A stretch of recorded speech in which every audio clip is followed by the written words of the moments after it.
live. Good evening. I'm calling to order a meeting of the Planning and Economic Development Committee on Tuesday, November 10, 2019, at 7:03 p.m. in the Aldermanic Chamber. And if the clerk would call the roll, please. Alderman Mary Ann Malizzi-Goya. Present. Alderman at Large David Tenza. Present. Alderman at Large Brandon Laws. Here. Alderman Ernest Jetty. Here. And myself, Alderman Jan Schmidt. And we also have Alderman Klee with us, and we have Director Marchant this evening. Director Cummings was unable to join us. He had something come up at the last minute, so. And Alderman Lopez is interrupted. Oh, I'm sorry. And Alderman Lopez is here. Thank you. So Director Marchant will be doing the Mohawk Tannery update. The first order of business, public comment.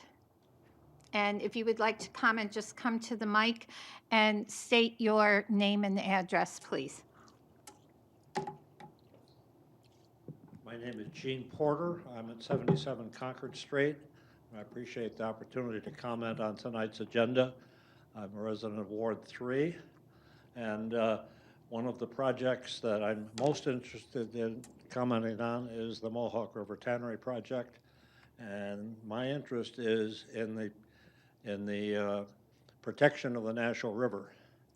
I was a member of the previous mayor's Waterways Committee that looked in detail at what needed to be done to improve the protection of Nashua River, and I'm pleased to see how much progress has been made, including the recent cleaning up of the invasive species. However, the problem is in the future that there will be more and more flooding on the Nashua River, more than is predicted by FEMA, which looks backwards at the history of flooding, whereas the forecasts, the scientific forecasts, are for more frequent and more severe flooding.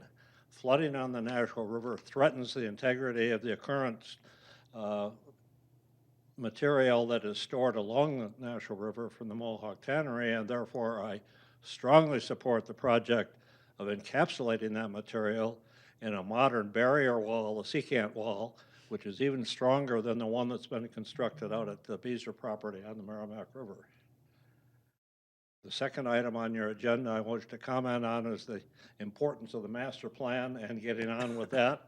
As the chair of the Lower Merrimack River Local Advisory Committee, we look to the upgrade of the master plan to help fulfill the longstanding goals of protecting both the Nashua River and the Merrimack River for the benefit of the public, and we'll try to make sure that that gets instantiated into the new master plan. And finally, the TIF program, the tax increment financing for the waterfront improvement project, is really important, and I commend the city and Sarah in particular for getting on with that project, because it takes money to clean up the waterfront and to do the improvements that Nashua is now committed to making to its waterfront, which will bring it up to speed with many other New England mill towns who have spent a lot of money over recent years to improve their waterfront and are reaping great benefits from it, both in terms of assessed valuation of the upland properties and the amenities that are available to the public. Thank you for the opportunity to speak. Thank you, Mr. Porter. Anyone else wishing to speak?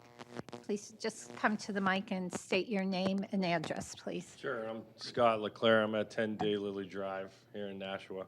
So I'm also the chair of the planning board right now.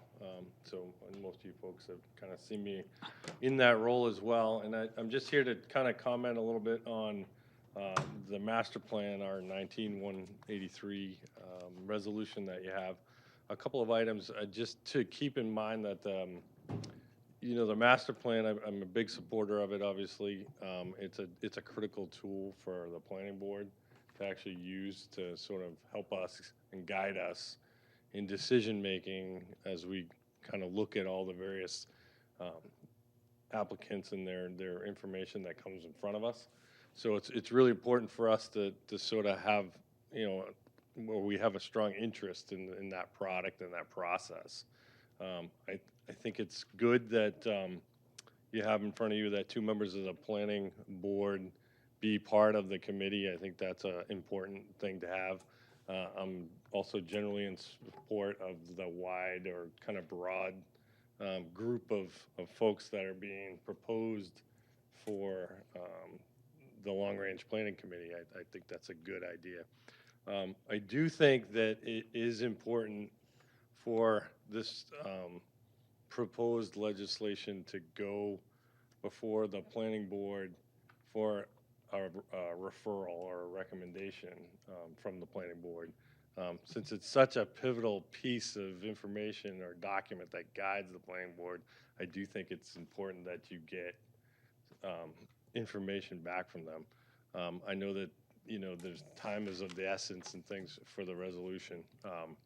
We have, the planning board has a couple of meetings, very soon. So I think that could be done without sort of causing any kind of real delay in the process. But getting input from the folks that are on the planning board that are going to use the master plan literally in every time we sit down and look at applications, I think is sort of a pivotal step in this development of this resolution. So that's really my sort of input to this. I don't, if anybody has any questions for me, that's fine too. I'm happy to take them. So. It's really not a time for Sure. questions and answers, but I just want clarification. Yep. You're talking about whatever we do tonight, holding that and referring it to planning board to reflect upon the process we're developing rather than input to the actual plan itself. Correct, yeah. I mean, typically, most land use related resolutions, we will get a copy of those prior to the alderman voting, on it to put it into, to move it forward. So the planning board's input into that, and our input is just obviously it's a referral or of a recommendation or not. And sometimes they'll pass along sort of suggestions as well that may be worthwhile in the process. So yeah, that's really what we're looking. So similar to other resolutions that have been land use related. Okay. along the way. So, All right, just for Yep. clarification, thank you. thanks. And just so everyone knows, because I know everyone doesn't have an agenda, at the end of this meeting, there's another opportunity for public comment. So just so everyone's aware of that. Thank you. All right, thanks. Anyone else who would like to address the committee? Okay. So our first order of business tonight is the presentation and discussion around the Mohawk Tannery. And so Director Marchant, if you would like to join us. Thank you. And do you want to bring that up? I've pressed the clerk's. You got it. Yep. You're set? Oh, okay. I that's thought you fine. were going to actually. Thank you. Good evening, everybody. I have a pretty quick presentation just to roll through with you. I'm going to start by saying there is not a lot of new information at this time. Oh, okay, pressed the wrong button. We're talking about the same information that came around in the last 6-8 months. There hasn't been major changes, but it's always good to have an update and make sure everybody knows where we are at. So I'll go through this pretty quickly. The Mohawk Tannery is rather infamous here in Nashua. Most of everybody knows about it, where it is, and maybe had the opportunity to smell it for a while.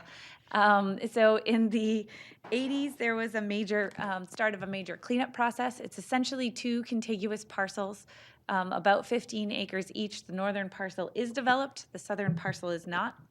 And here's a map showing the area. If you can see the area in pink, that is the Broad Street Parkway passes through that. That is owned by the city. The area outlined in blue is the Fimble Door property. It is still owned by Fimble Door. It also has sludge from the tannery on it, along with other waste. And the two parcels outlined in green are the official Mohawk Tannery sites. The southern piece is largely undisturbed. It does have some wetlands associated with it. The northern piece is largely the developed piece and has the largest lagoons on it. So there are two official lagoons that were used for waste disposal operations and are filled with sludge and other residues left over from the tannery. The lagoons, one of them at least, is largely open at this time.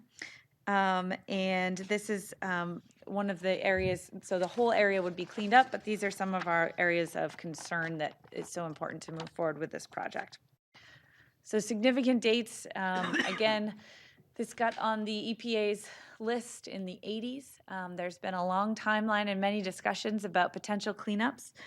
Some significant to where we are today started in 2012 with evaluations of cleanup and redevelopment proposals and some significant investigations into what the best cleanup and remediation options might be. In 2017, the site was actually selected as a target site for the EPA, and that's why we've seen so much action in the past couple years. We'll talk about that a little bit more later.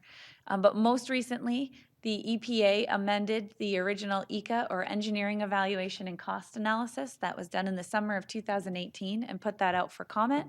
There were public hearings here upstairs in the auditorium and information about what the EPA suggests is the best cleanup method.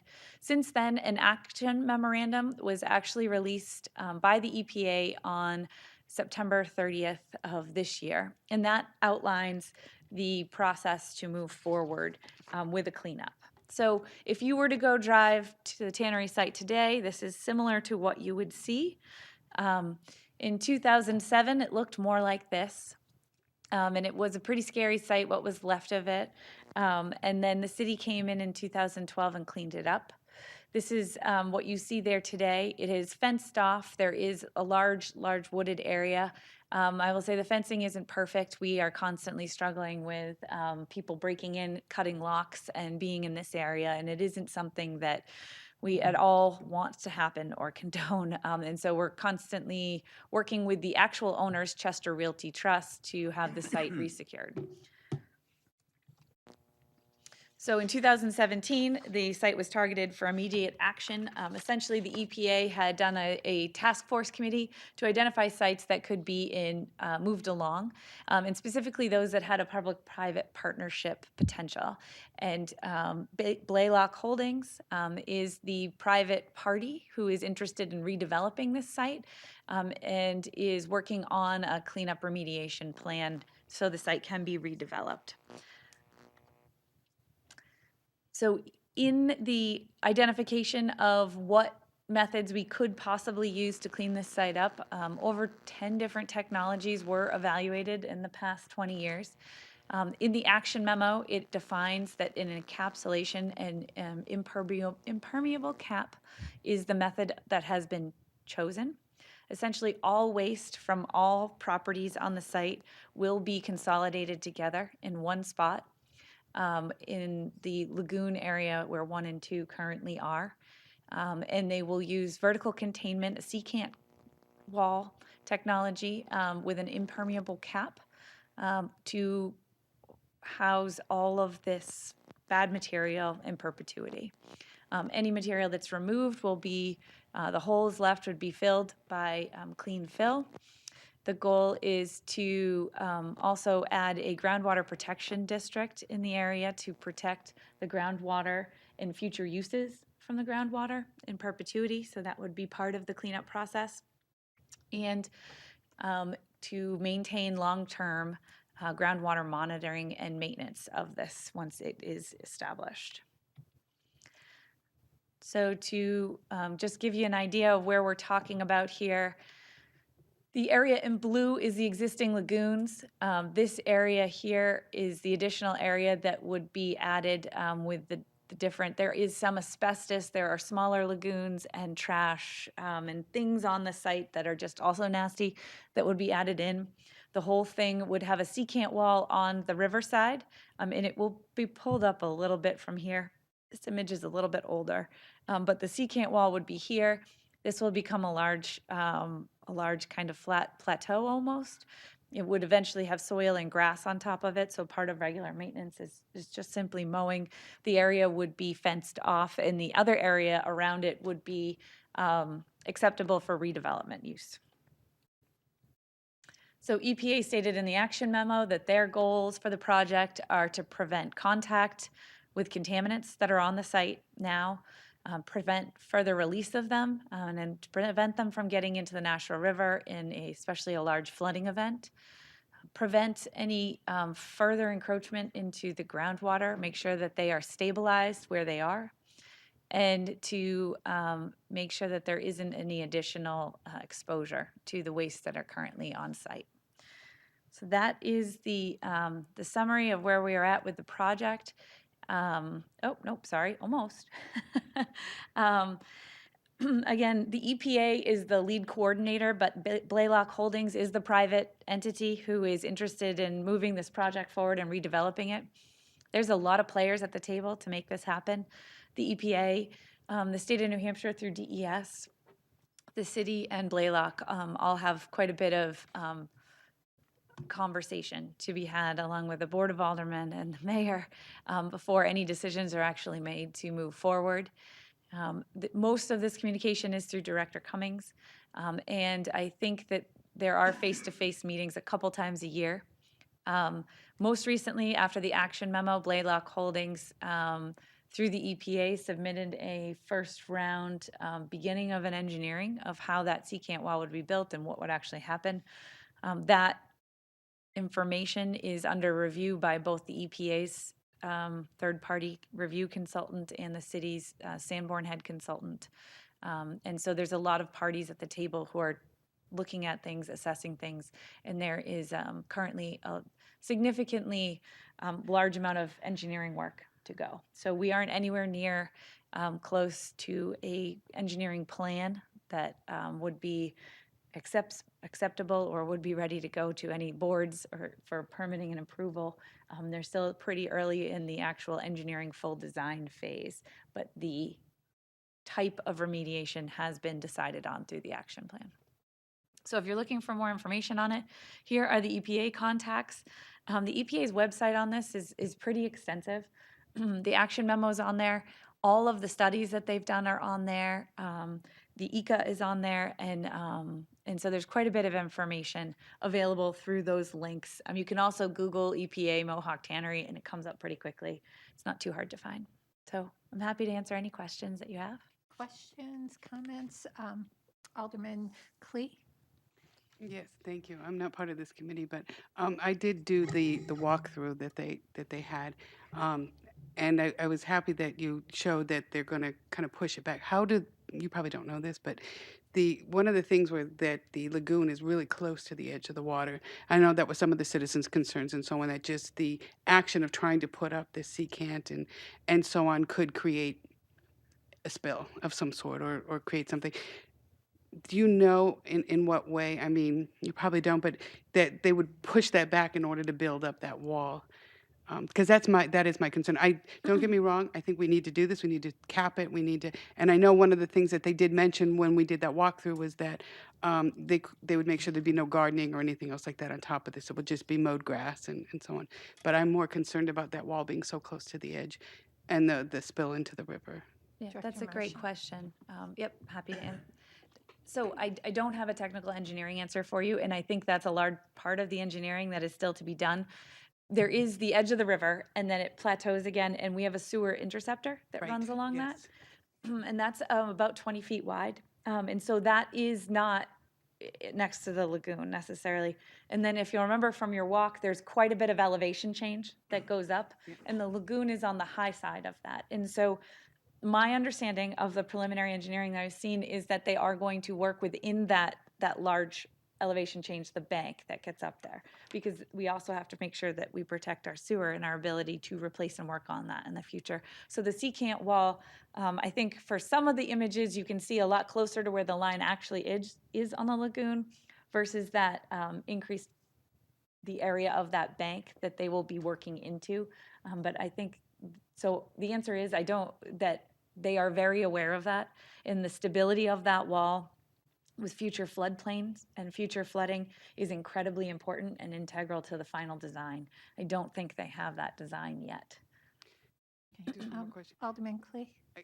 Again, about the sewer line that went through, I know that they talked about that, and they said they were going to be very mindful of that and so on. Do we know if that will, with the sewer upgrades and anything like that, if that's going to change, if it's going to be moved, or will it still stay within the same place, and they just have to be extraordinarily careful? It will stay in the same place, and they have to be extraordinarily They're careful. Okay, thank you. Yep. Alderman Lopez, and then Alderman Tenza. Do you happen to know how the 3 parcels are zoned? Fimbledore and Oh, then, yeah, that's a great question. So there was a rezoning by the Board of Aldermen, I want to say in '89, but it could have been the early '90s. And so the 2 parcels in green are zoned for residential. I'm not sure, I think it's RB zoning, which would be a little bit more dense zoning. The blue parcel is still zoned industrial from a throwback. That parcel was not rezoned when the Mohawk Tannery parcels were rezoned. And in addition, the city's parcel is officially zoned industrial. So there is a difference in the zoning as it exists today. Alderman Lopez, follow-up? And yeah, is there any intention on the part of your office to recommend any changes to the zoning when we do the master plan? I don't think that, I certainly think that this is an area to be discussed as part of the master planning process. When the last master plan was done in the early 2000s, this wasn't a viable site for redevelopment, and it is entirely missing from the conversation. There's another site that is a Superfund site in the city that is also never discussed in the last master plan because it wasn't close to being cleaned up. And we've had significant changes in the past 20 years. They're both more accessible and have come a long way in their cleanups, thank goodness. I think for this site in particular, because there is a development proposal and a cleanup proposal, it probably makes more sense that the overall zoning and what the redevelopment plans for this should be a site-specific master plan that is done at this level with a developer's agreement that would go along with the cleanup and whatever other, this is a complicated development, there will be a developer's agreement, there would be likely rezoning wrapped into that so that all of the pieces are tied together at once associated with this specific property. Depending on the speed of this, I do think there will be a lot of discussion in the master plan that will help outline what the community wants to see here, but the actual rezoning of it will probably be, or whatever is needed here will be part of a development agreement with the actual redevelopment of the property. Alderman Lopez, follow-up? That development agreement would be approved by the Board of Aldermen. Correct. Yeah. And any rezoning. Alderman Tenza? Thank you. So I think I've asked this before. I'm not sure we've gotten a full answer on it, but and I think I asked it of the EPA when we had the meeting with them. I can imagine this isn't the first tannery site, especially here in the Northeast. There are other communities that were much more involved in that industry, which have had to clean up these sites. Is there a way? First, let me ask my first question. Is this toxic sludge that much different from other Superfund sites that the city has cleaned up? In other words, there have been plenty of other industrial sites which have been cleaned and repurposed, developed on, but this site, people seem to, maybe because we call it toxic sludge, have a real concern about the capping method. Is it really all that much different in your, and if you're not the person to ask this question? I am not an environmental scientist. I do think that we have many unique sites around the city. We have tons of asbestos, right? We're excellent at cleaning up asbestos and repurposing asbestos. The contaminants on this site, I think, are unique to Nashua in this site. I don't know that they're unique to other tannery sites. I don't believe other sites that we have and have cleaned up have had this special recipe of toxic material together. And so I do think that that means that we've needed to really dig into what will be the best way to remediate that. It's even different than the Beezer site, which has been under remediation for the same amount of time and has a different solution, and will have different outcomes. We do have sites that have been cleaned up in the city that have permanent restrictions on certain type of uses. We have quite a few with groundwater restrictions, and others that we've cleaned up and that are just fine to be redeveloped. So I do think it is very specific to the contaminants that were deposited into these sites. But I don't know that it's different from other tannery sites. Okay. Alderman Tenza. So can I ask then, is there a way, does the city keep a list of parcels that have been cleaned up for asbestos, or even former landfills that are parks now or built on? So through the DES one-stop site, parcels that have been cleaned up for one way or another. It isn't super fast and easy, but it's a searchable site, and we'd get a big Excel file dump of anything that had had asbestos or a remediation or cleanup on it. Okay. Yep. And now, would that include like residential homes with asbestos in it, or is that just industrial sites? It's large cleanups. So anything that had gotten to the size of a DES permit, if you are a private residence and you are cleaning up asbestos on your own, you're allowed to do that. It would be the ones that have had to get permits and plans through DES that would be listed on the one-stop site. And follow-up? If I may, just suggest, I mean, I think that would be interesting information for folks to have as we're having this discussion. You know, we are a former industrial city. I don't think people realize the amount of sites that have been developed or are developed that we travel on all the time now, and people live on, and they've been, you know, quote unquote healthy places for folks to live. So that might be interesting as this debate resurfaces when things start to move, to have that information to kind of just educate the public about, you know, what it means to live in a former industrial city like Nashua. Alderman Jettie, then Alderman Schmidt.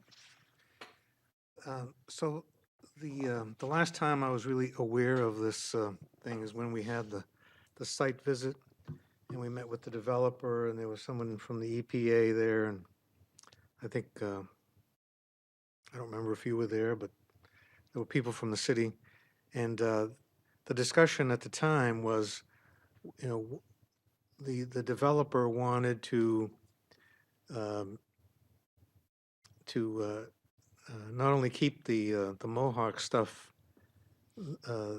there in that top parcel of the top green parcel, but he was also proposing to take on the Fimble, clean up the Fimble site as well, and put that all in this lagoon and cap it. And there were I think there were people there. I think there were residents who were saying, no, that's not a good idea. We ought to take this stuff and ship it away someplace. And I got I think somebody said that it's really the EPA's decision. So my question today is, has that decision been made? Has it been made that everything's going to stay there, and that did the city have no, you know, has that decision been made? Did the city have any role in that decision, or is it still an open issue?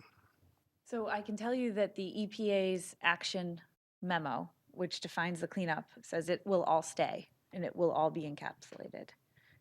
I don't believe that the city necessarily had a say in that.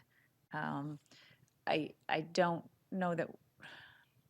I think there was a lot of conversation. I don't think the city ever said, yes, we support that. But this is the decision that has come from EPA as the best method for the cleanup.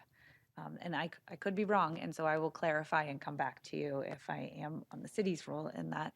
But the EPA wants to move forward with this redevelopment. They want to clean up the site. We support the site being cleaned up. We want to see a clean site too, and a stabilized site. And they have said that this is the best method to move forward with, and their decision is laid out in that action memo. And that is a big deal. That is a pretty final decision. And so the Blaylock Holdings is moving forward with engineering a solution based on that action memo decision. Okay. Thank you. Alderman Schmidt and then Alderman Laws. I wanted to thank you for talking about security. Until that's cleaned up, I worry a great deal about that. When you look at the images from above, you see all sorts of trails that go through there. I don't know if kids go there on bicycles or what, but it really frightens me to think that they're exposing themselves to such contaminants. So thank you for talking about that. It does need to be, secure. Alderman Laws? To Alderman Schmidt's point, I'm one of those kids. A couple decades ago, used to ride my bike through there. Well, my dog had 5 legs, but yeah. And to your question, Alderman Jetty, and I'm probably telling you something you already know, but the conversation, as I remember it, was that removing the contaminated material was cost prohibitive. So that was like the first part of it. It was to the tune of $30 million more expensive, something like that, and they weren't going to help us pay for it. But then as the conversation progressed, it was also discussed that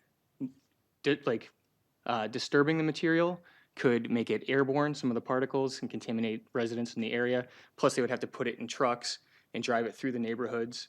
And there's construction, there's, the large, loud vehicles driving through neighborhoods with children. So I think that ultimately, even though some people they wanted it to be removed for the basic idea of just not having toxic waste in your backyard, I think ultimately they decided that this is actually the most, not only economically viable decision, but also the safest for the residents in the area. So I may be drinking the Kool-Aid, but that's the way it was presented. Just don't drink the groundwater. Alderman Clee. Yes, and I know that you touched on the fact that Blaylock Holdings is going to be doing the cleanup, and I did go to a number of meetings where they talked about ideas. Nothing was cast in stone as to what they want to do. They talked about putting in some kind of residential housing or apartment type thing. I know at one point they talked about it being maybe a senior housing, which after a previous meeting, I don't think that would be a good idea. We have enough senior housing in Nashua. But has there been any discussion as to whether or not that is going to be the viable of trying to put some kind of housing? I know they talked about housing, possibly a little convenience store type there for them to use, paths through there for the neighborhoods to use, and so on. Do you know if that's still on the table? I know it's been a while, and they've been very patient while this whole process has been going on. But So this project won't happen unless there is development on the other side. Okay. The development on the other side pays for the cleanup. Okay. What exactly form that development will be has not been decided upon in any way, and that will be part of the development agreement and rezoning conversation that I think will come forward to you. To my knowledge, that it is still the same kind of a discussion around a residential plan with potentially commercial sites closer to the parkway. right on the other side towards where Fimble and the city property is. yeah. No development will be on the capped Right. space. The capped space will be a permanent green space and no development can happen there. The conversation was development around that and it was residential. But there hasn't been any refinement on that, and I don't think that there will be a lot of effort put into that, I could be wrong, until that we've gotten a lot further with the actual engineering of how this can take place and costs associated with it. Because for this to happen, the costs of the redevelopment have to help balance out the costs of the cleanup. And so that's a really important piece of the equation that I don't think we have a satisfactory answer on at all. Okay. And so this next step of engineering and really drilling down on those costs is incredibly important. Thank you. And I think it's important for people who are listening to remember, as you stated, Director Marchant, that anything that happens will happen with public input, and there will be public hearings, and it will be going before various boards and commissions in the city. So it won't just happen. That is correct. Other questions, comments, thoughts?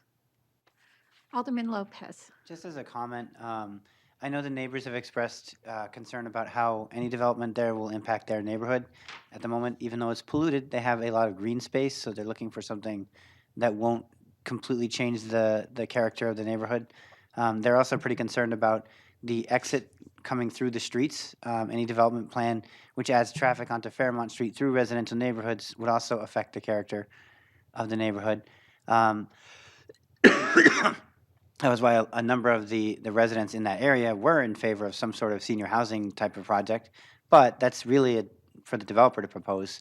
And where we can actually intervene or support or whatever, as aldermen, is with the zoning, making any alterations that are needed, and then approving the sale of the city's land. So before any of that takes place, we need to see a plan, and we have to be able to weigh the cost benefits and the impact on the neighborhood based on what the actual plan is. So I'll also say that security on that site isn't super tight, because I was out with a homeless outreach worker today, and we ran into Bernie and the EPA because they left the gate open. It just happened to be when they were there, but you know, that area there are people moving in and out of that regularly, and anything I know about it is probably only a fraction of what people who actually live there know in terms of where they can get in and where they can get out. So I think security is very important, but I also think cleaning up the site is important, because people are going to get in there one way or the other, and it's just sitting there waiting for some kind of accident to happen.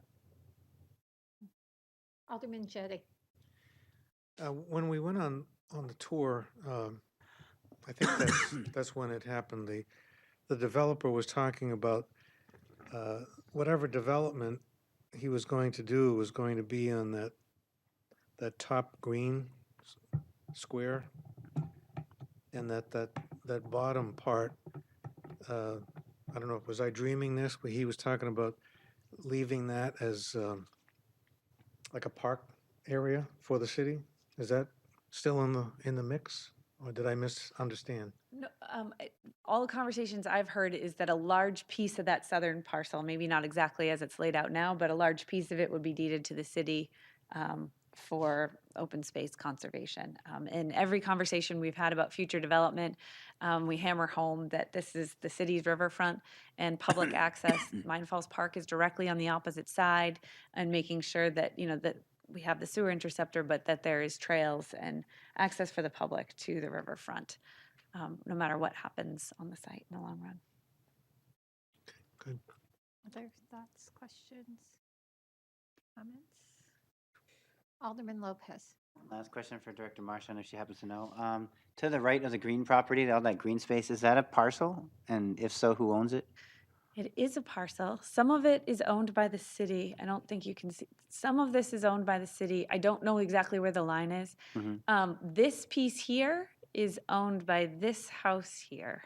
Good for them. They have one little bridge, I think, that gets them to it, but that is owned privately by this property.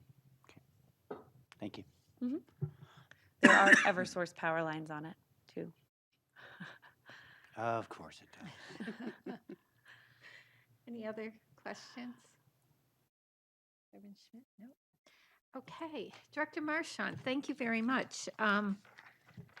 So communications, We have none. unfinished business. None as well. And new business. We have Resolution 19-183 to establish a committee to draft a master plan. Okay, do I have a motion for discussion? Alderman Tenza. I guess I'd make a motion for final passage of R19-183. Great, thank you. So I passed out to each of you, so you would have a hard copy, the resolution. And Director Marchand's here to maybe give us a little overview and answer questions and Sure. help us through this. There you go. Is this the same as, this is an amended version, right? It's the same that was initially proposed? No, nothing's been amended. This is Yeah, it. okay. Yeah. No, this is the first time this has come, is being discussed out of the Board of Aldermen's meeting when it was referred to us. This has not been discussed. Okay. Yes, Director Marchand, please. Thank you. You're welcome. The city has been without a new master plan in quite a long time. Our last one was approved in the early 2000s, and we had an amazing land use code adopted after that. And since then, the city has changed in many ways. Some things are very much the same, and many things are very different. And so, very excited to be kicking off a master planning process. The mayor looked at all of the old master planning processes and different ways we've gone about it. And this process is very similar to the one used when we did the previous master plan in the 80s, with a large committee structure to guide the planning process. And so that is what is before you tonight. In conjunction with that, an RFP is under development to bring on a consulting team, which I think, depending on that team and exactly what we bring on board and what we can do in-house, I think that that will also outline a lot of the exact process and procedure of how this will go forward. So this is a very first step to get this committee formed and to get started on the process. Okay. Alderman Jettie? So Chairman Leclerc asked that this be referred to the planning board for their input. And when asked for clarification, he seemed clear that he would like the planning board to have some input at this level. Is there any problem with referring that to them for their input? Absolutely not. And they have a meeting this Thursday. I think it's a great suggestion. Okay, so could I move to, I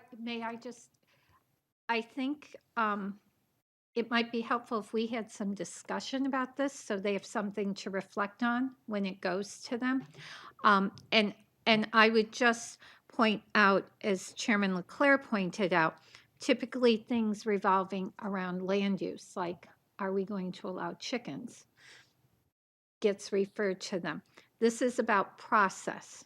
And so I think we need to understand that also. And I would like us, I have no problem referring it to them, but I would like us to look at this and maybe review the process so they have a sense of our thinking around the process, because this is not about land use. They're members of this to have some input into land use, and certainly what comes out of this master planning process is going to guide them, as Chairman Leclerc said, in making land use discussions. And we've had conversations at planning board, and I know they've had them at zoning board around the need to update the master plan to guide land use decisions. But this is about the process of setting up this committee. And so I think it's important that we at least reflect on this and see how we feel about this. As Director Marchant and I discussed this is certainly looking at more than just land use, but really looking at where we see the city going and what do we want to see with our waterways? What do we want with green space? Where do we think we want housing concentrated? And what's the overall impact we want? And then using that to guide land use. So I would just, again, if you could just hold your recommendation, because I have no problem referring it to them. But this is a process that we as the Board of Aldermen need to make a decision about too. So it was not my intention to cut off discussion. If that's the effect of moving to refer, then I'll withdraw that right, motion, but I would like to make it at the end of the discussion. fine, thank you. Yes, because once we do that, it's kind of like, okay, now it's that to them. So did you want to speak to this though? Not at this time. Okay, Alderman Tenza and then Alderman Lopez. Thank you. Director Marchant, so as I understand it, the committee will be formed, a consulting team will be hired, and so it'll be, I guess, the chair or the committee will decide on what the process is as far as soliciting public input for the master plan. Is that correct? I think that is a fair summation, yeah. Okay. Public input is the backbone of this plan. It is the crux of everything we are That's the whole point of why we're doing this. So yeah, it'll be incredibly important. Yes. Alderman Tenza, do you have a follow-up? Yeah, and so again, this is the first time any of us have been through the master plan. The first time the city's done it in 20 years. But the master plan is going to touch on a lot more than just land use, correct? We're going to be talking about what kind of environmental standards we want for the city, certainly the waterways, the schools, and really look at the city holistically to see how, how we want to go forward in the next, hopefully not 20 years, the next 10 years or 5 years, right? Yes, the goal here is to lay out a vision for how do we see our community today, have a good understanding of where we are today and where we want to be, so that we can use this document to set our path to where we want to go, where we want to be. I think we have some incredibly important corridors to focus on, DW Highway, 101A, and we also have incredibly important neighborhoods. And so looking at it holistically at the city level, but also focusing on some of our neighborhoods and making sure that we're looking at all of those lenses that you talked about, green space, environmental concerns, flooding. We have this amazing resilient Nashua plan that has done by a tremendous amount of stakeholders from the community as a backdrop to starting this process off. And we have a bunch of other smaller plans that the city has worked on that are very specific, that are still very valid and important. And so pulling in all of this awesome base that we haven't done nothing over the last 20 years, but making sure that we pull on what we have and that we look to the future. And we need the community's input to help get us there. And just Alderman Lopez, I know, and then Alderman Schmidt and Alderman Clee. I think even in the 2 years that many of you have been on the board, you've seen groups within the city developing plans, because the master plan hasn't been updated, but they need to go forward. So there are plans out there. The Arts Commission has a plan. There are all these plans out there that really need to come together and come under one umbrella. So that's part of what this committee is going to be doing. So Alderman Lopez, sorry, Still here. just wave a flag at me. So I'm not on this committee, and I realize I'm talking to the committee for this term, but the only aldermanic representative on the committee directly is the chair of the Planning and Economic Development Committee. So that to me suggests that the aldermanic input on this is focused in that area. So I would just suggest to the board that you consider adding either the chair of the Conservation Committee or the chair of the Infrastructure Committee, since there's going to be city infrastructure expense, more aldermanic representation, because we do get the opportunity to approve or disapprove the 7 representatives and then an additional member of the community. So it's not like we don't have any input, but in terms of the actual working group, there isn't going to be that much coordination except for through planning and economic development. And to me, the city's master plan is going to be about a lot more than just planning and economic development. Okay. Alderman Schmidt, Alderman Clee, and Alderman Laws. Thank you. I noticed that there are 7 citizen members. I would love to see one from each ward, specifically so that they can gather information from their neighbors about what's important in each corner of our city. I know sometimes the folks in Ward 1 feel that everything happens for downtown, and it doesn't. And I think if there was a representative on this from each ward, I think you'd get that kind of citizen participation that you're looking for. Thank you. Okay, Alderman Clee. Thanks. I want to echo the words of my colleagues as far as having another Board of Aldermen representative on it, whether it's infrastructure or budget or something of that. I think infrastructure would be great, as well as an individual representative for each ward. I think that is important, and I agree with you. There are a lot of lost leaders in our wards, meaning that they're not going to feel like their voices are heard. We're their voice on the board, but we're not going to be in that group. So a ward could not be represented. And that kind of brings me to my next question, more for you. One of the things you talked about was all the little plans being brought together and so on. And I know in my ward, in Ward 3, we have a lot of flooding issues with the overflow of the sewage. And I know we have a sewage project going on and so on. And I know this overflow, the OWCP or OCP or whatever it's called. The that is a big issue, and I know there's two sides to that coin and so on. But would this master plan take all of that into consideration? There's flooding beyond this also. There's flooding because I know we've changed our zoning laws that you can't build down. I can tell you because I have an old neighborhoods, we have a lot of those built downs, and there's nothing they can do with the streets, no water flow. So the sewage or the drainage, will any of that be taken account into this? Because these are real problems in my ward, and I know they exist in the south end also, and so on. So the, Yes, please. not great at And I threw a process lot here. at you, sorry.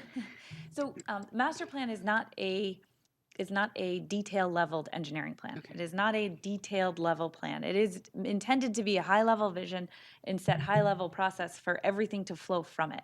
So updating the follow up, as we did last time, which I think would be incredibly important this time, is we finish our master plan and we dive right directly into updating our land use regulations, which echo the new master plan and specifically lay out how development can and can't happen in certain areas of the city. The resiliency plan calls out all of those things, all of these areas of the city where we have trouble with flooding for many different reasons, and highlights those. And so that information is going to be part of this plan. And I think pointing out the general fact that this is an issue and a concern, and that there are better ways to do things, and that this is incredibly important, that will be part of the master plan, but specific solutions will not necessarily be crafted at this level. They would be crafted as part of the land use regulations that follow it. Quick Yeah, follow-up. follow-up. So just for those that are listening and so on, we're not going to have a solution to those problems, but those problems are brought forward, and hopefully anything that comes off the master plan, any other committees and groups will delve into those more detailed things, and may or may not come up with a solution, but at least it'll be part of a discussion and so on. And So it part of- doesn't get lost in the. Absolutely. And Thank you part very of much. future regulations, yes. And Alderman Clee, I think when we went through the whole strategic planning process, it started looking like a to-do list. And then we stepped back from it and said, okay, this is something that goes in the school department, and this is police, and this is fire, and this is maybe economic development, and this is DPW. And then it was like, no, we're giving them these big umbrellas, and then they customize it to what they're doing. And so, again, we're going to be doing overarching items. Okay. And then everyone will look at that and say, what's my role in this? Where do I come in to working with this? So just one other follow-up. Keeping that in mind, when I looked at all of the members of this 17 board membership, I don't really see people from the city, from engineering or public works. Is there, or even your group, is there a reason for that? Please, And we have the Dr. mayor on Marcia. it, so, yeah. Yeah, so we're staff. Staff from every department and division will be actively involved in this project. This is an across-the-board active involvement in this project. They're just not on this policy level committee necessarily, but all of our collective input and expertise and advice will be coming up to you and will be reflected in this plan that comes forward from it. Yes, great question. And Thank you very You're much. welcome. And I would just say that this is like looking at the big steering committee. Right. And there's nothing to say that there wouldn't be subcommittees. And as Director Marchand said, Yes, okay. so just because there's only one alderman on here, it doesn't mean there won't be subcommittees where other aldermen can participate. And as Director Marchand said, all of the city staff will be available to give input and support this process through in working with the consultant. Okay, thank you. Yeah. Alderman Laws, I'm sorry, and then Alderman Jettie. Fine, you kind of answered part of my question anyways. I just wanted to explore the two ideas put forth by Alderman Lopez and Alderman Schmidt, because they seem to make a lot of sense to me. The Alderman one you just explained, I guess not that much of a concern, but I think having representative from each ward of the city is a great idea. And if anyone objects to that, I'd like to hear why. And then furthermore, can we amend this right now? Is that? We can Yeah. certainly, yeah. Yeah, because if there are thoughts, then I'd like to let's- propose an let's amendment that we do that. Propose it, okay. So you are, But I'd also would- like to recognize that it was Alderman Schmidt's idea, not mine. okay. So Alderman the Schmidt, Schmitz you can capture this. Yeah. You would like to amend R 19-183 to reflect that there will be 8 citizens? So s- Nine. Or citizens. 9, I'm sorry, strike 7 and make it 9 citizens from the city of Nashua nominated by the mayor and confirmed by the Board of Aldermen. But each one from a separate Yeah, board. should we make Yes, 9. specifically? So what if we just say one representative from each ward? Mhm. Perfect. 1 citizen representative?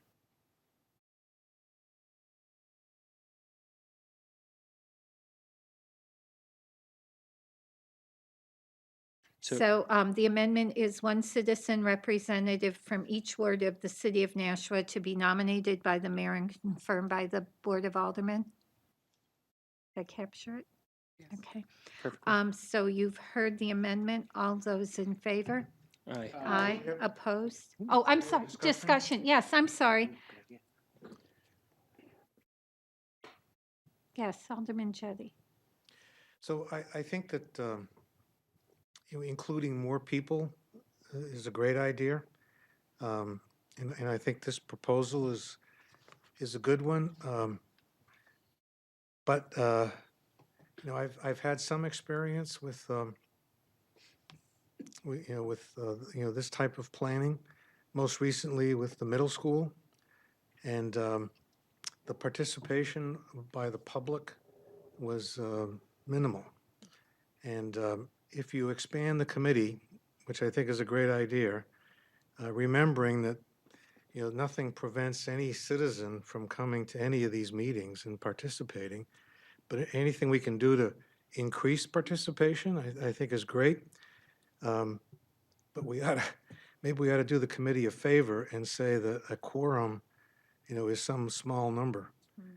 Because if we expand the committee and then, the default is a majority is required for a quorum, and if people don't participate, don't show up, then the committee gets stalled. And I don't know if that's a legitimate concern on my part, but in the past, I think we've had opportunities for people to participate, like charrettes, and where people can come, little workshops, and they can devote a small amount of time to get their points across. Signing up and agreeing to belong on a committee that's going to go on for some time, it may be difficult to find people willing to make that commitment, or people who make the commitment and then don't follow up on the commitment. I don't know if those concerns are legitimate or not, but just something to think about. No, I would agree.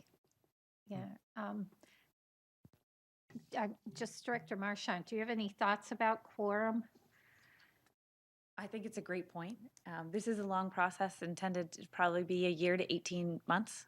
And sometimes getting enough people to show up.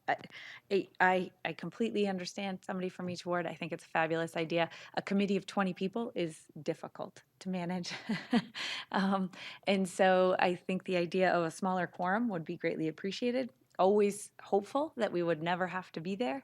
But as we all know, with long-term committees, there are those days that you get hamstrung by attendance. And I think different than the middle school, that this process is long, but it is, we will be going to people many times and going to you where you already are, going to other committees, going to you places.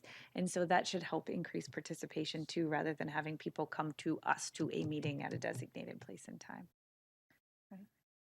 Right, yeah, I would envision that part of this process would be like quadrant meetings. So we would be going out to the quadrants of the city. So it wouldn't just even be ward meetings, but doing those sorts of things. And again, going out to people. Who did I did see Alderman Lopez first, and then Clee and Laws. No, I Oh, were you trying to wave was me taking towards her? sides there. Oh, okay. Alderman Lopez.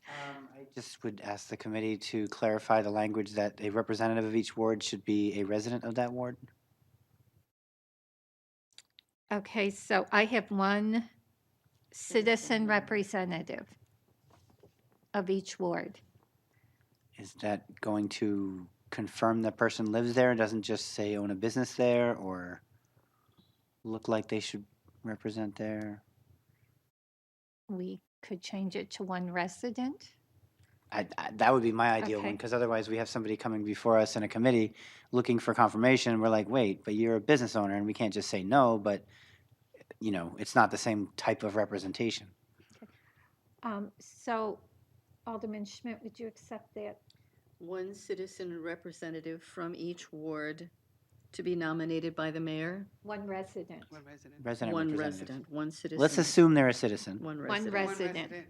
One representative. resident from each ward. Thank you, committee. From each ward of the city of Nashua to be nominated by the mayor and confirmed by the Board of Aldermen. Will you accept that? Certainly. Okay, Alderman Klee. Okay, two things now that Alderman Lopez brought up that point, and I'm glad he did, because it made me think, if this is a long process of a year, however long it would take, I would hope that, two things. One is that we get the people to, when they're a representative and they become a representative on that committee, that they understand that this is going to be a long, tedious process. The other thing is a big what if. What if they move out of the ward? If we've I- made them part of so in other words, if they were part of Ward 3, they're on it for a year, and then suddenly they move. Or hypothetically, somebody redraws 3 and 4. I mean, maybe. Bite your tongue. Taking Continental back. I think I- to your I'm just point saying that that, it's yeah. important for someone to live in the ward. Mhm. If I move from Ward 8 to Ward 3, You're and gone I'm and, representing Ward 8, right. the mayor would have to appoint someone. Okay, I just want to make sure I that mean, I think that's pretty clear when we say one resident from each ward. and so then the unspoken word is if they did move, then they would have to give up that position and Right. someone else would be put Right. into that position. And I just, like I said, I just want to echo that. And I know I'm jumping ahead, but that it's stated in here. I really think it should be stated in here, the length of this process, just so that when people are volunteering or they're being assigned, that they understand this is not just a 6-month process. It could be 1 year, 18 months, or God forbid, 2 years, to get just through the processing part of it and not even getting necessarily to the plan. I just think it would be a good idea to put that statement in there, that this commitment is up to whatever you think it could possibly be or I guess could exceed to. In perpetuity. I, Perpetuity. I hear what you're saying. never move. And I think that in recruiting people, it's important to let them know that. And I think once we work with our consultant Okay. and the city has a sense of what the map is going to look like, the map of the process to get from A to completion, as people are interviewed for these positions by the mayor, and even, you know, we're talking about citizens, but even when you look at the president of the chamber, the Right. president of the chamber may say, I can't devote that amount of time, but I'm going to have so-and-so be my designee, and they will attend on a regular basis. So I'm reluctant to put it in here because that's like saying this is it, and after 2 years, it stops. And I think we're seeing that with respect some that, yeah. other things that are going on. Mm-hmm.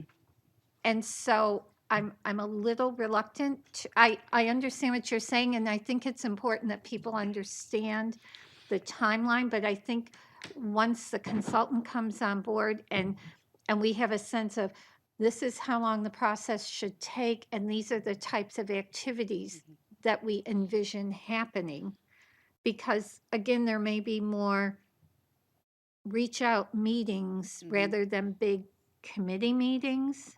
And I think all that information, at least for myself, would be helpful. What are you asking me to commit to?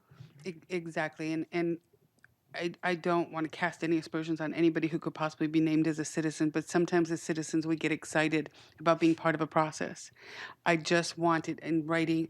I know we can say to them, this is going to be a long process, but if it were here, and I understand and I respect exactly what you said, it's kind of hard to delineate the time frame. But even if we just put a statement in that this could be a rather lengthy process, and it says right here, as far as the Chamber of Commerce, it's excuse me, I'm sorry, his or her designee, and it says his or her designee for the mayor and so Right. on, which means it could be a person, not necessarily even shared there all po- the time. Could be 4 or 5 people coming into these meetings, Mm-hmm. however long they're held. And that would be up to that group. We would not want to dictate that. But especially for the citizens I'm looking at, I see enthusiasm. I hear people talk about the master plan. When I ran the first time for alderman, I had a gentleman who I will not name, who literally threatened me over the master plan because of the Henry Burke extension going over and what it would have done to those properties. It would have gone right through a number of properties in Ward 3 and basically said if this is ever bubbled up through the, that I think the word, pardon my language, was used lynching on my front lawn.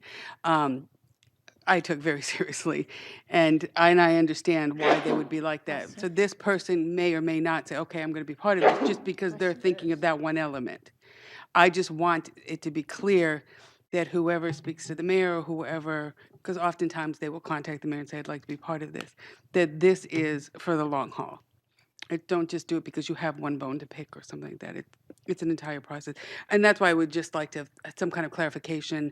And maybe it isn't appropriate here. Maybe it's more appropriate for whoever is picking them to make sure that they say this. And yes, Director Marcia.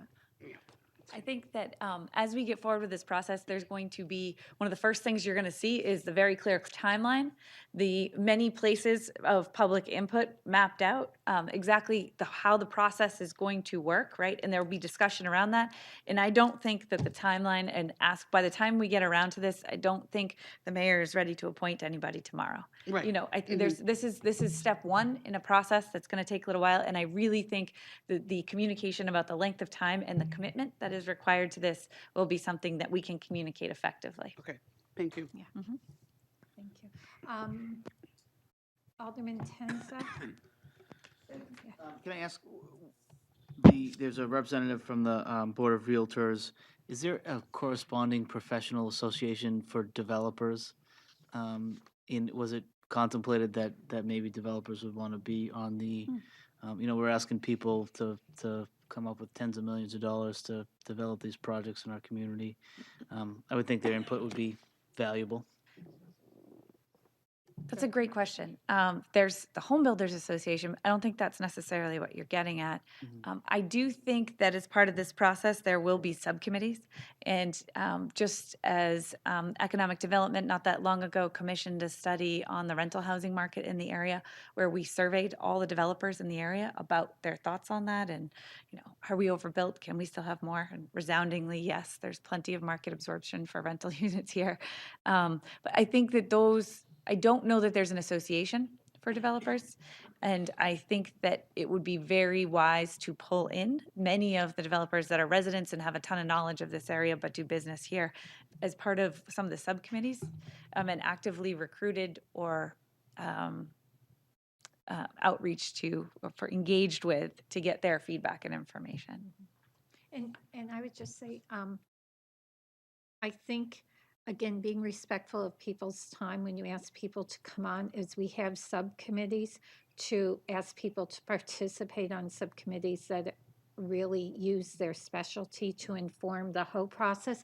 And even in our own BIDA, there may be people that we might want to reach out to be part of select subcommittees because of what they bring to the table. I'm sorry, you said BIBA? What? BIDA, the Business and Industrial Development Authority. Oh, So, I mean, they're another group that certainly is familiar with the city and development here and would have expertise beyond realtors. So, yeah. other questions, comments, thoughts? Okay, so we have an amendment to amend the line that starts with 7, strike 7 citizens and add 1 resident from each ward. Oh, Put nine. 9 residents, 1 from each ward of the city to be nominated. So 9 residents, 1 from each ward of the city to be nominated by the mayor and confirmed by the Board of Aldermen. Any further discussion? All those in favor? Aye. Opposed? Okay, so that amendment carries. Is there anything else? Alderman Lopez? Did your amendment include the quorum? No. No, but I think that's a separate issue, and we can talk about that now to break those out. And so what are people's thoughts about quorum? I guess I would ask whether we even have the authority to set a quorum, or is that something that the committee can do on its own? Or is that something that we have to go by the, I feel like you have to ask legal. I've seen both. I think because we have set quorum for other committees to be less than 50%. The Hunt Board of Trustees at one point, I think we had set the quorum to be less than 50%. Do you, Director Marchant? I don't believe the committee itself would have that authority. I do believe you would be the authority. If it was a land use board, that authority has not been given. Because this is not necessarily a land use board, it is a subcommittee of the city that the Board of Aldermen and the mayor are creating. I believe that you would be the entity, but I always recommend that you ask legal Okay. to confirm. So Alderman Lopez and Alderman Jettie, I actually saw his hand. I think you're probably safe setting the quorum here, because when I was chairing the Cultural Connections Committee, anytime I Right. wanted to change the mission or change the representatives or anything like that, it actually had to be approved by the Board of Aldermen, so the committee could just ask for that. So I think that authority comes from here. Right, yeah. I think we can do it here when this goes back for final approval. Then the Board of Aldermen would have to approve it. So Alderman Jettie. I was just going to say that at the end of this discussion, I'm going to move to refer it to the planning Yes. board. So it's going to come back to us anyway. Exactly. And perhaps we could refer the question to the legal department about, whether we have the authority to set a quorum. Right, I think we probably do, but why not ask? right. And that was my thought too. It's coming back to us anyway. So, And perhaps when it does come back, Director Marchand could think about what an appropriate quorum would be. okay. So I will ask Attorney Bolton what the process is. But I believe we can set it and then have the full board approve it. So we have one amendment right now regarding the number of citizen representatives who are residents of each ward. Is there anything else process-wise discussion?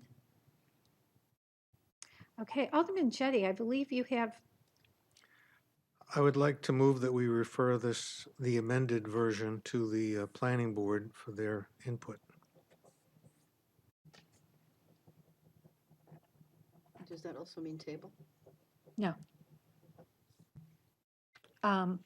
Oh, yes, we'll refer to the planning board and table it until our next PEDC meeting.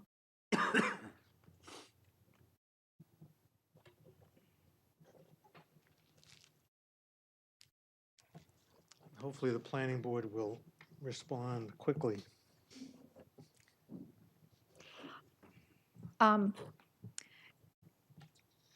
Since this is being referred to the planning board, I believe since you want what I'm understanding is that planning board would like to discuss it at their meeting coming up this week. So I believe then the agenda will probably need to be amended tomorrow morning, so there's 24 hours notice, right? Okay, all right, I just want to make sure we're all thinking the same way. Yes. Yeah, okay. Thank you. So you have heard the motion by Alderman Jettie to refer the amended version of R19-183 to their comments and to then table this until we receive those comments. So it will be tabled to our next PEDC meeting. All those in favor? Aye. Aye. Opposed? Great. How are you doing there? Okay, our next new business ordinance. We have ordinance 19-064, adding additional parcels to the Nashua Riverfront Tax Increment Financing Development District. Madam Chair, I move to recommend we table this. Okay. Alderman Schmidt is moving to table 019-064. Just for a point of information, we discovered that we need to take this back to the Board of Aldermen because we need to have a public hearing. And since that wasn't announced at the last Board of Aldermen's meeting, it needs to go back and be noticed and then come back to us right before Christmas, probably. Okay? So all those in favor? Aye. Opposed? Okay, public comment. Yes. Good evening.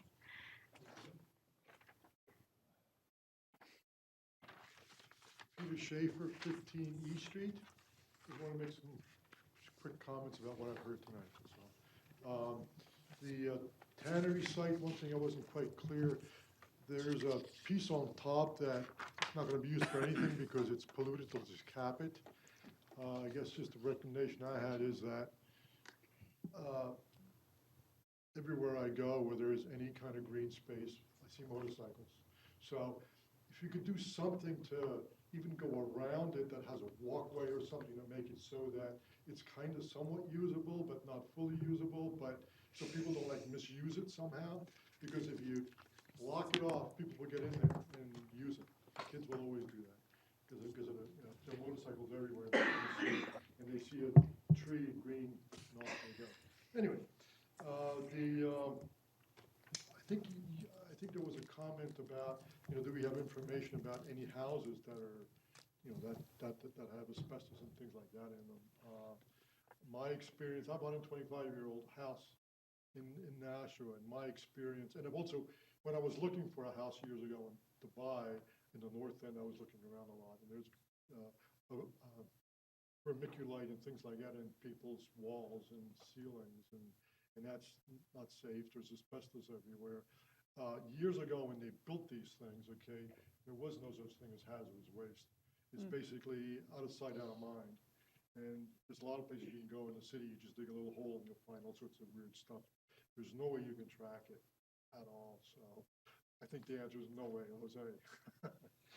And the other comment I had was about the master plan committee. Heads up, I'd like to be on it. And that's it. Thank you. All right, thank you. Anyone else? None. Remarks by Alderman? Alderman Tenza. Just for the record, and we can still refer this to legal, Madam Chair, but Section 501(2) says the authority that creates a body has the power to fix its quorum, so Right. it would seem like we do have that authority. Okay, thank you for clarifying that. Anyone else? Comments? Alderman Jettie. I'd like people to know that the Joint Special School Building Committee is having a meeting this Thursday, and they normally meet at the Nashua North High School, but this Thursday they're going to be meeting at the main Dunstable Elementary School, primarily to give Ward 5 and 9 residents an opportunity to ask questions about the proposed new middle school proposed for the Cherrywood, Medallion, Buck Meadow area. So that, you know, and, you know, people can look at the presentation if they go to the school board site. I forget, They I've- have a special I- tab Yeah. with, I forget what it's called, the Nashua Schools or Board of Education. They have a website and there's a special tab there that will allow you to see the complete presentation by the consultants explaining what information was provided to the committee and why they recommended the new middle school. And if people have further questions, they can come to the meeting. And I understand there's going to be a representative there from the architect to answer those questions. So it'll be this Thursday at 7 p.m. at the main Dunstable School. right. And I would just add to that, that although it's being held there because of the questions people have around the impact of the school being built in that area, everyone is welcome to attend that. It's really not just limited to wards 5 and 9, but everyone is invited to attend because part of that process, of course, is looking at renovations of the other 2 middle schools. So Alderman Lopez, as long as you're like a 95% member here, would you like to comment on anything? Sure. This Tuesday, upcoming Tuesday, there's the annual Thanksgiving at Harbor Homes. So anybody who doesn't have anywhere to celebrate Thanksgiving is welcome to do it or to go. Usually it's a great opportunity for people in those communities and the group homes and all that to get together with the staff and celebrate the holidays. So I did reach out to fellow aldermen. I've had some pretty good responses so far. One particular alderman said he would not peel potatoes, but other than that was willing to do anything. So I appreciate all that support. Great. Alderman Laws and Alderman Cody. Thank you so much. I wanted to piggyback on two things. What you said about the joint special school. I think as many residents, especially those that have children in these schools, they're going to be, some students will be moved to different schools, obviously with Elm Street closing, any of those students will be moved. Pennachuck is going to have a big upgrade, a big change in their size. They're going to go from like 600 to 800 students, so that's a big change. And at Fairmont's going to have change. There's going to be traffic pattern changes. I'm really happy about the changes to Pennachuck and so on. So I think it affects the entire city. It doesn't just it affects the traffic and the movement of wards 5 and 9, and obviously has a larger impact on the citizens there.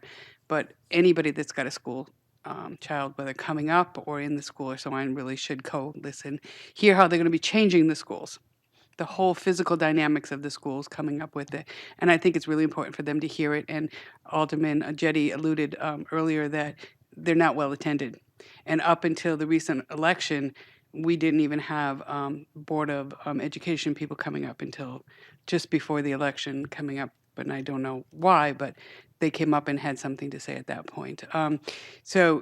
And I think with the citizens, I think they just didn't get the word. I don't think they understood what was really happening. So I'm not being critical in any way of that. But now it's being talked about. We're talking about real dollars. I think they need to come, listen, and understand better as to what will be happening to it.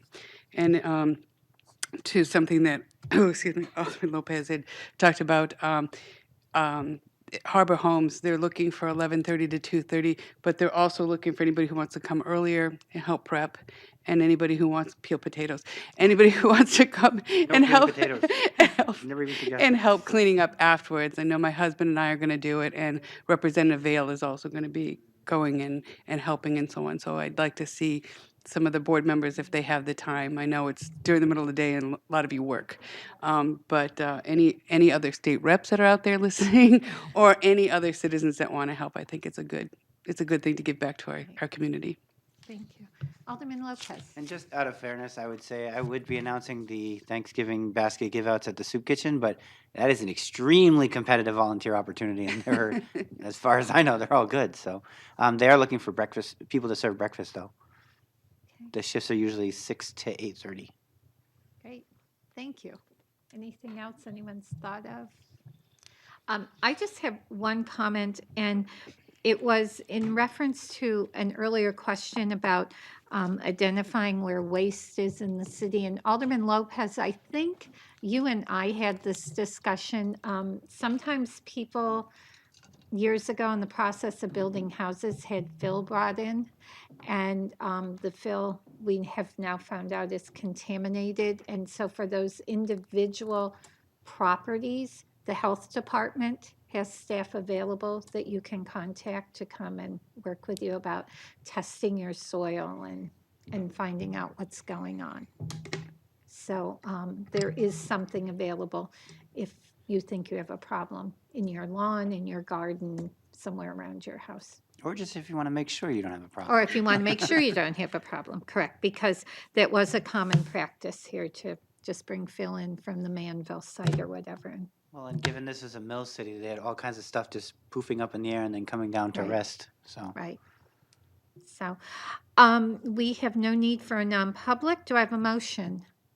Alderman Tenza. Motion to adjourn. Motion to adjourn. All those in favor? Aye. Aye. Opposed?